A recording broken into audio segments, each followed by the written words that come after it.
Picture this. It's date night. Candles, check. Fancy dinner, check. The ambiance is perfect, the food is exquisite, and everything seems to be going just right. But then, the conversation takes a turn. Suddenly, you're talking about feelings, future plans, and deep emotional connections. Your heart starts racing, palms get sweaty, and all you can think about is how to escape this situation. Deep conversation about feelings. Run. Sound familiar? We've all been there, wanting to bolt at the first sign of emotional intimacy. It's like a reflex, an emotional ejector seat that activates the moment things get too real. You might find yourself looking for the nearest exit, making up excuses, or even pretending to get an urgent phone call just to get out of there. It's like a reflex, an emotional ejector seat. This instinct to flee is deeply ingrained in many of us. It's a defense mechanism, a way to protect ourselves from potential hurt or vulnerability. But constantly running away from emotional situations can leave us feeling isolated and disconnected. It can prevent us from forming meaningful relationships and experiencing true intimacy. But what if there's a better way to handle these moments? What if, instead of running, we could learn to stay and face our emotions head-on? It might sound daunting, but it's entirely possible. By understanding our emotional triggers and learning healthy coping mechanisms, we can start to break the cycle of avoidance. We're diving deep into the world of emotional avoidance, specifically the dismissive avoidant type. This attachment style is characterized by a tendency to distance oneself from emotional closeness. People with this attachment style often value independence and self-sufficiency, sometimes to the point of avoiding emotional connections altogether. But understanding this behavior is the first step towards changing it. Don't worry, it's not as scary as it sounds. With the right tools and mindset, anyone can learn to manage their emotional responses more effectively.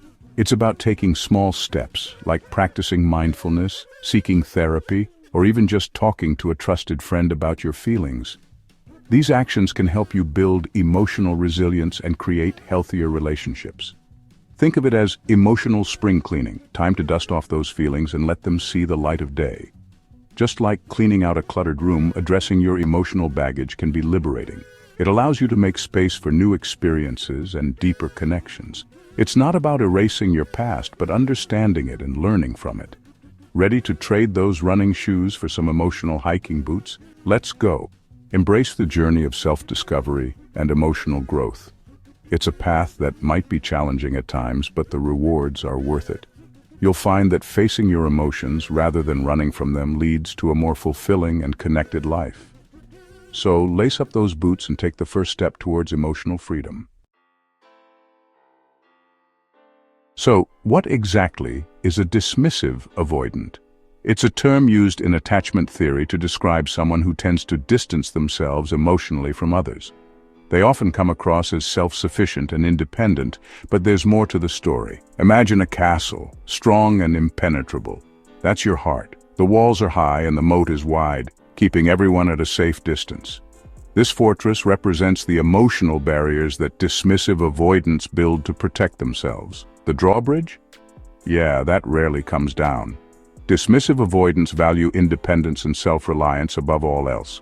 They believe that relying on others is a sign of weakness, so they keep their emotional drawbridge firmly raised. Vulnerability is seen as a threat. They equate opening up with exposing themselves to potential harm, so they keep their true feelings locked away, hidden behind those castle walls. They equate vulnerability with weakness. This mindset makes it difficult for them to form deep, meaningful connections with others. They might come across as aloof or uninterested, but it's often a defense mechanism to avoid getting hurt. Opening up? As likely as pigs flying. For a dismissive avoidant, the idea of sharing their innermost thoughts and feelings can be incredibly daunting. They might even scoff at the notion, believing it's unnecessary or even foolish. But here's the thing. Even the strongest castles need a little maintenance. Just like a fortress requires upkeep to remain strong, our emotional well-being needs attention too. Ignoring these needs can lead to isolation and loneliness. And even the most independent souls crave connection. Deep down, dismissive avoidants want to feel understood and accepted. They long for companionship, even if they don't always show it. It's not about becoming someone you're not. It's about recognizing that it's okay to let your guard down sometimes. It's okay to be vulnerable and to seek support from others. It's about finding ways to let people in, just a little bit at a time. You don't have to open the drawbridge all the way, but maybe just a crack. Small steps can lead to big changes. Think of it like this. You wouldn't expect to run a marathon without training, right? Building emotional connections is similar. It takes practice, patience, and a willingness to step out of your comfort zone. Emotional availability is the same. It requires effort and dedication. Sometimes it might even require professional help, like talking to a therapist or counselor to work through past traumas and fears. Let's get you warmed up. Start by acknowledging your feelings and understanding that it's okay to have them. Take small steps towards opening up. And remember, it's a journey, not a race. With time and effort, you can lower those walls and let others in. Okay, so how do you actually open up without freaking out? It can be daunting, right? But don't worry, it's all about taking baby steps, this emotional availability thing. Start small. You don't have to dive into your deepest secrets right away. Begin with something light and easy. No need to bare your soul on the first date or even the first few conversations. Just share a little bit about your day or a funny incident that happened to you recently. Try sharing a small worry or a happy memory. It could be something as simple as a childhood story or a recent achievement. These small shares build trust and comfort over time. Think of it like dipping your toes in the pool, not jumping in the deep end. You wouldn't dive into cold water without testing it first, right? The same goes for opening up emotionally. Another tip: set boundaries. It's perfectly okay to protect your emotional space. You're allowed to say, "I'm not ready to talk about that yet." Setting boundaries helps you feel safe and respected, which is crucial for emotional openness. And don't forget to listen. Being a good listener can make others feel comfortable opening up to you, which in turn can make it easier for you to share. Remember, emotional growth is a marathon, not a sprint. Be kind to yourself. Take time to reflect on your feelings and experiences. Journaling or meditating can be great ways to process your emotions.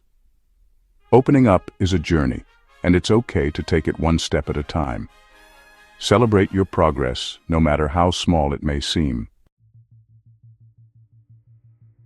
Even the ancient Stoics, known for their emotional control, understood the importance of connection.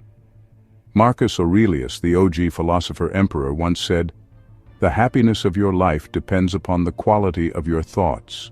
He wasn't saying to bottle up your feelings, he was saying to choose how you react to them.